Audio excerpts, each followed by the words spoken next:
علیکم، Pakistan image news میں خوش آمدید۔ مجھے کہتے ہیں مقبول احمد۔ آج کے پروگرام میں ہم بات کریں گے 2024 کے جنرل انتخابات کے بارے میں۔ باقی ملک میں جو صورتحال چل رہی ہے وہاں پر تو کہیں نہ کہیں آپ لوگوں کو پتہ چل ہی رہا ہے، لیکن جو جھرلو بلوچستان میں پھیرا گیا بدقسمتی سے، وہ یہاں پہ کوئی بھی اس پہ بات نہیں کر رہا۔ گو کہ بلوچستان کو ایک قانونی طرز پہ شروع سے چلایا جاتا آ رہا ہے، لیکن حالات یہ ہو گئی ہے کہ کالونیوں میں ہم یہ کہتے تھے کہ وہ سردار یا نواب بنا کے انگریز لوگ ان کے تھرو حکومت کرتے تھے اور ان کو مراد دیتے تھے۔ اب سلسلہ یہ چلا ہوا ہے کہ کالونیل مائنڈ سیٹ میں اسٹیبلشمنٹ یا دوسرے طاقتور حلقے جس کو کالونی میں مسلط کرتے ہیں، اس کو مسلط کرنے کے لیے بھی ان سے پیسے لیے جا رہے ہیں، اور راتوں رات ہر رات الگ فیصلہ ہے، ہر رات الگ فیصلہ ہے، گھنٹوں گھنٹوں کی نسبت سے فیصلہ الگ ہو رہا ہے۔ الزام لگایا جا رہا ہے کہ پیسے لیے جا رہے ہیں۔ تمام سٹیک ہولڈرز، چاہے وہ قوم پرست پارٹیاں ہیں یا مذہب پرست پارٹیاں ہیں، وہ احتجاج میں لگی ہوئی ہیں۔ ہر آروز کے باہر یہاں تک نوبت آ گئی ہے کہ خواتین باہر بیٹھی ہوئی ہیں، لیکن مجال ہو کوئی ذمہ داری لینے کے لیے ہو۔ تمام سٹیک ہولڈرز نے کہا بڑی ٹرانسپیرنٹ انتخابات ہوں گے، یہ وہ، لیکن یہی تھا نا، منافقت یہ تھی کہ جب ایک پارٹی کے ساتھ ہو رہا تھا تب چپ تھے، اب جب ہر ایک کے ساتھ ہو رہا ہے اب ان کو پی ٹی آئی اچھی لگنے لگی ہے۔ دوسری جانب نیشنل سیکیورٹی ورکشاپ میں D G I S I صاحب نے بولا، ندیم احمد انجم جو بلوچستان سے آئی جی ایف سی رہے، یہاں پہ ان کو بڑا معقول افسر سمجھا جاتا تھا کہ پڑھنے لکھنے سے شغف ہے۔ یہاں پہ کہا جاتا ہے کہ اس میں آپ ایک بات رکھ سکتے ہو، فوجی مائنڈ سیٹ کے علاوہ یہ چیزوں کو تھوڑی لاجک جانتے ہیں۔ اور نیشنل سیکیورٹی ورکشاپ میں کہا کہ بھائی ہم نے یہ فیصلہ کر لیا کہ ہم وہ اس سے دور ہوں گے، مداخلت نہیں کریں گے، کچھ نہیں ہوگا۔ تو بھائی یہ کیا ہو رہا ہے؟ آپ اگر مداخلت سے وہ نہیں ہو، لوگ تو آپ پہ الزام دے رہے ہیں۔ انڈائریکٹلی وہ بول رہا ہے کہ بھائی کوئی ادھر سے پشتونخوا ملی عوامی پارٹی کے چیئرمین صاحب بول رہے ہیں کہ کوئی کرنل ہے، کوئی بریگیڈیئر ہے، وہ جو ہے نا لیے جا رہا ہے، اور وہ کہہ رہے ہیں پیسے دو، اور اس کے وہ کر رہے ہیں۔ پھر نور محمد دمبڑ گئے ہوئے ہیں آر او آفس میں، وہ سنا رہا ہے، نر کا بچہ افسر ہے آر او، کہ اس نے یہ دیکھا، اس نے نہ کسی انٹیلیجنس کو خاطر میں لایا، نہ کسی اور کو اپروچ میں، اس نے سنانا فیصلہ شروع کر دیے۔ تو نور محمد دمبڑ کی طبیعت سیٹ ہو گئی کہ بھائی اگر دھاندلی نہ ہوئی تو میں تو پھر ہار گیا۔ تو کہتا ہے کہ ہاں بھائی ہاشم صاحب سے وہ کرو۔ کہتا ہے کون سا ہاشم صاحب؟ تو اس نے اشارہ دیا۔ تو پتہ نہیں کون ہے یہ ہاشم صاحب، یہ چھایا ہوا ہے، جہاں کوئی وہ ہو رہی ہے یہ ہاشم۔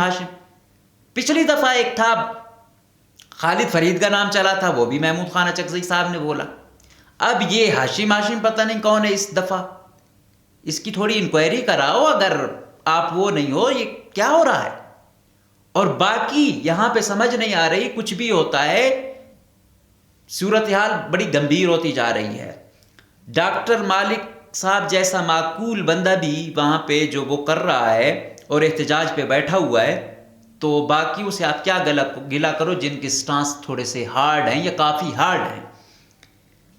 تو اختر جان مینگل صاحب فرماتے ہیں کہ پہلے جو ہوا تھا فیض آباد والے کامیاب ہوئے تھے، اب فیصل آباد والے کامیاب ہو رہے ہیں۔